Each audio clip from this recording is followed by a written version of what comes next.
all right, let me go do the breathing approaches and let me walk with my new lungs, right? That's why we call it my new lungs, right? Let me walk with my new lungs and see how far I can get, see if there's any problem. The other people yesterday that were inside facility, I got them up to 4 flights of stairs on the stairs in this building. 4 flights going up and going down without stopping, by the way. Both of them thought they couldn't do it. Because like, Alex, I can't do that. I said, you can't do it yet. I said, let's approach this step by step. And the first thing they wanted to do was just gun it up there. Like, race up those steps. And I was like, no. That's the worst thing you could do. Let's go ahead and do it step by step. Let's hyperoxygenate first. Then take one step. We take one step going up. I know this is not a step. This is a chair. But as I go up, exhale coming up, inhale. Then go back down, right? So they were going up the stairs. So when they exhale coming up, okay, inhale on the next step, on the same step. And all we're doing is step by step. Oxygen stayed high. Heart rate stayed perfect. Everything was fantastic. And those people got really emotional that they did it. And I was like, I mean, if I didn't prove this to you, you would still think that you're not good. So even after respiratory muscle training, you still have people that I don't blame, that they get a little anxious about those stairs or that hill or going shopping because last time they were looked at funny. You know, look at that person that's going really slow with oxygen. Now this person is not doing that anymore, and everyone's just saying, "Hey, how's it going?" You know, it's a really nice transition to see somebody from not being able to do anything to being able to do a lot more now. Any other questions? Yeah. Well, first let's answer Anna's, or no, not Anna's, Mary's. Yes. When can you increase the number on the Delta V? Once the number that you're set at is easy to breathe in and out, then you can start increasing the weight.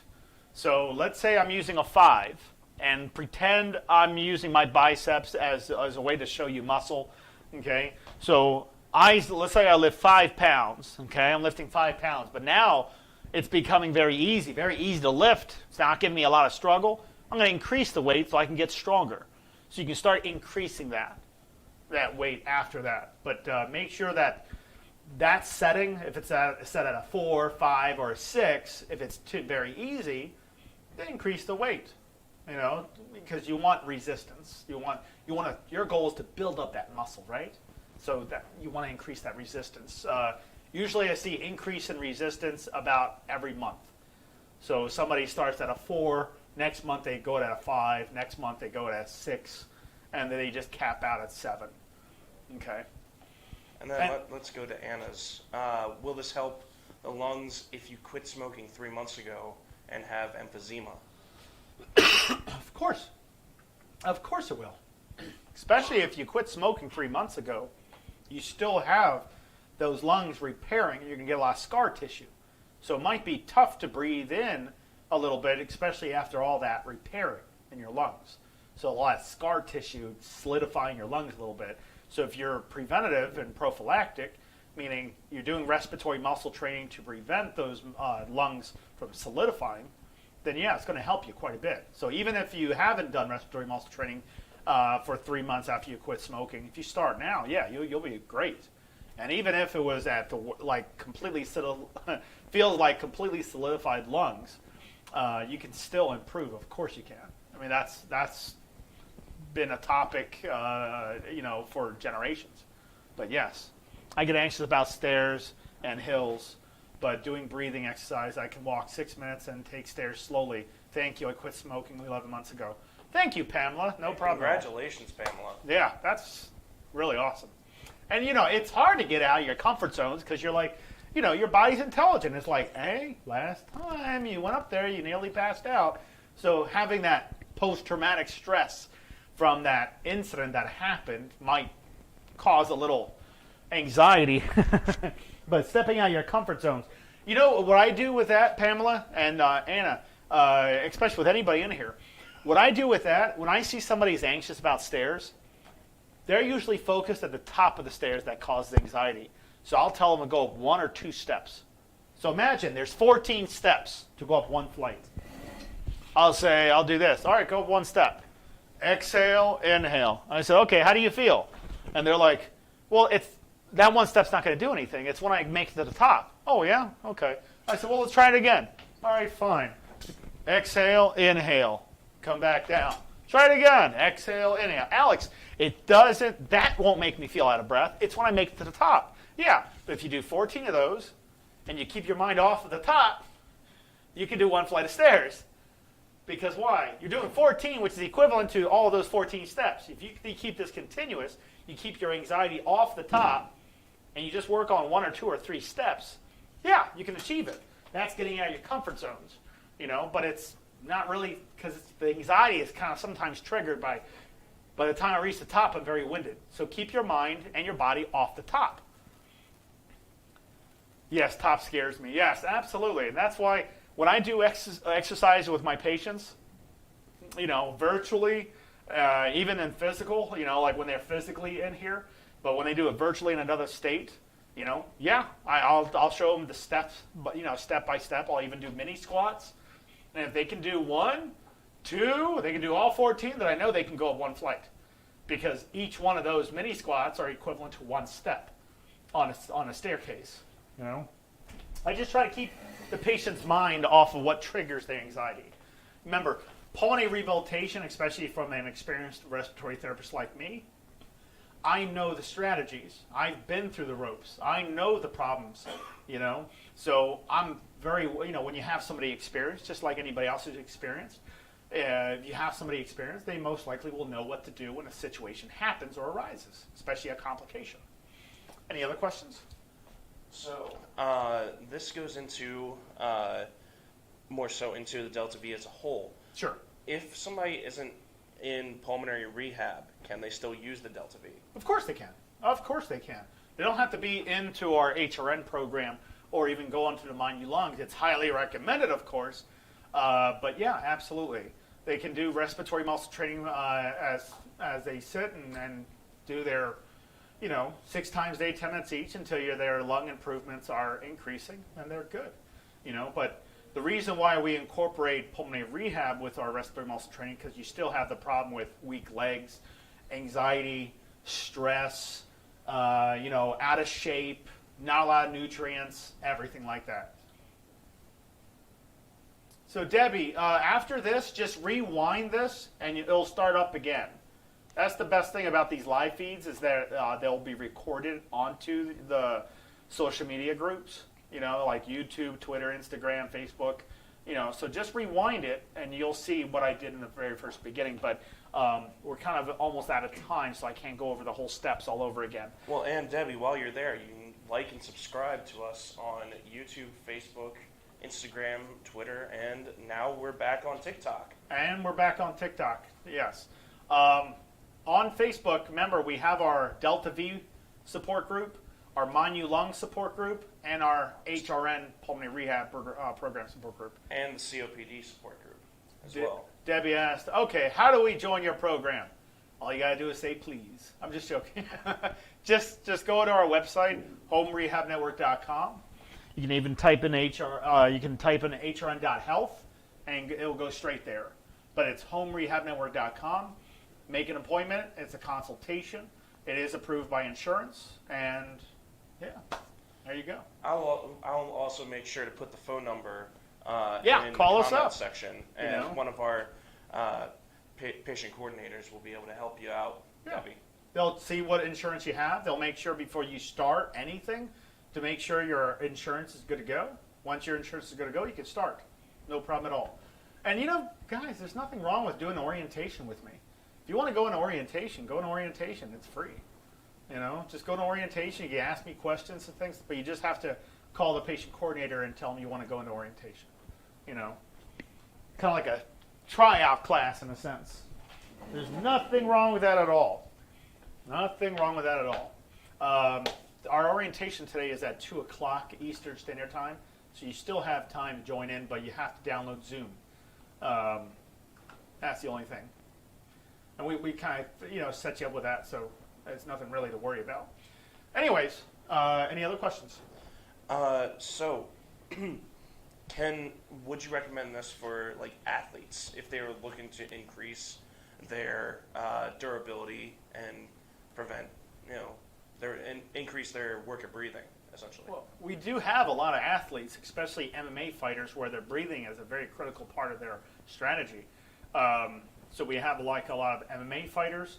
We have some people that played football. We have professionally. We work with athletes all the time. But yes, respiratory muscle training would be good for any athlete, especially anybody with lung disease or even no lung disease at all. But yes, absolutely. Any others? If anybody has any questions before we wrap up, please put them in the comment section.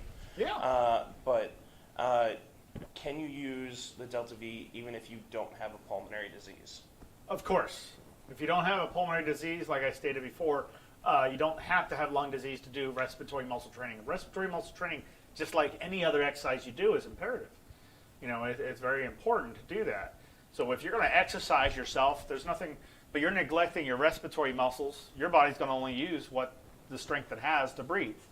So if it's weak muscles, but your trunk and your legs are very strong, but your muscles are very weak for your lungs, then you can't really ventilate very well during your exercise. A weak muscle takes 3 times more energy, more oomph, more energy to make it work. You're so welcome. No problem at all. But yeah. Anyways, I'll see you guys back on Tuesday. Okay. If you're joining into the program, don't forget Delta V's, Manu Lungs.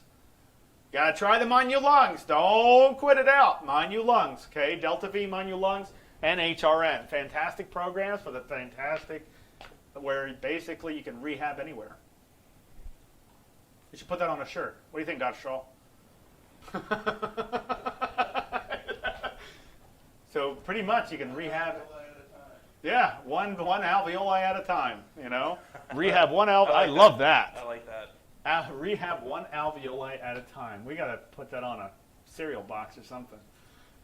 One alveoli at a time. That's awesome. Thank you so much, Debbie. All right, guys. And if you join into Manu Lungs and you finish all the courses, we are developing something where you'll get a free prize at the end. It's like a graduation. You'll get a certificate and you get a T-shirt.